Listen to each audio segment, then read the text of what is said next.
Ang lakas makasenti ng Christmas song na yan, ano? Napapa-throwback tuloy sa mga alaala ng Pasko. Si Teacher Paulo sa sobrang pagkasenti, karamihan sa Christmas decors niya since 2008 pa. At tuwing nilalabas ang mga ito, nananariwa ang mga hindi niya malilimutang alaala bilang guro.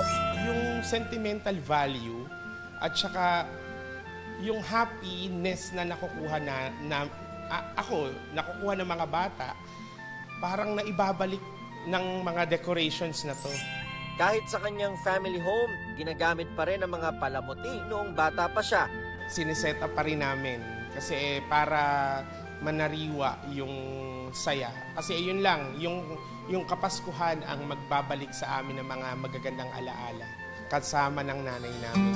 Ayon sa isang sociologist, pwede raw tawaging ritual ang ganitong pag-uugali ng mga Pinoy na isa raw sa mga lahi na napaka-romantiko at sentimental. Dahil ginawa siya last year, gagawin uli this year sa same time ginagawa, same occasion, tapos the same objects ang ginagamit. Isa yon, nakadahilanan. So may attachment talaga doon sa mga bagay na yun.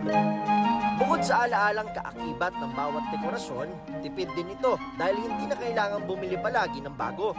Pero ano pa man ang dahilan, ang sigurado, nasa puso talaga ng mga Pinoy ang diwa ng Pasko. Para sa GMA Integrated News, Ikuwahe, nakatutok 24 oras.